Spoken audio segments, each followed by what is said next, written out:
श्री स्वामी समर्थ सर्वांना आणखीन एका नवीन व्हिडिओमध्ये मी प्रतिभा तुम्हा सर्वांचं खूप सारं स्वागत करते.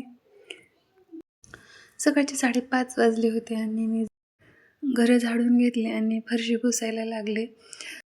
आता एवढ्या लवकर झाडून आणि पुसून का घेत होते ते मी पुढे सांगते. फरशी पुसते तोपर्यंत गॅसवर पाणी तापायला ठेवलं होतं आंघोळीसाठी. माझी सकाळची कामं आटोपती का नाही तोपर्यंतच मुलं उठून बसली होती.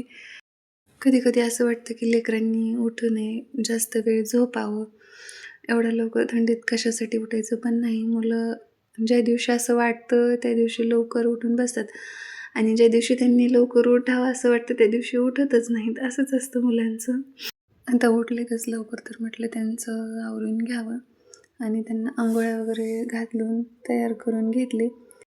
सकाळी सकाळी भूक लागते तर म्हटलं चला दूध द्यावं त्यांना. पहिला दूध वगैरे दिले आणि मी माझं आंघोळ करून आवरून घेतले सगळं.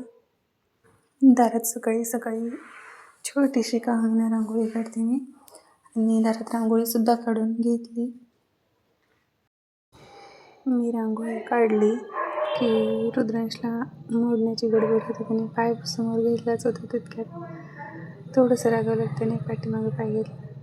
रांगोळी कधी अशी सोडायची नसते, हळदी कुंकू टाकायचं असतं. रांगोळी झाल्याच्या नंतर देवपूजा केली आणि लागले ते स्वयंपाकाला. पिठाचा उंडा चुरला आणि भेंडीची भाजी चिरून घेतली, फोडणीला टाकली आणि भेंडीची भाजी एकदम साधी सिंपल केली होती मुलांसाठी.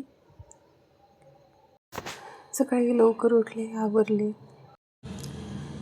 डबा घेऊन जातील म्हणून सकाळी लवकर उठून आवरलं, पण त्यांनी काही डबा नेला नाही. मग मुलांसाठी भेंडीची भाजी आणि चपात्या करणार होते. तोपर्यंत दूध तापवून घेतलं आणि भाजी आणि दूध तापवल्याच्या नंतर चपात्या करायला घेतल्या.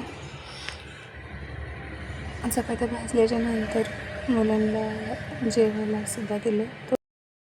तोपर्यंत 8 वाजले होते आणि मुलांना जेवण दिलं आणि त्यांचे डबे वगैरे भरून दिले.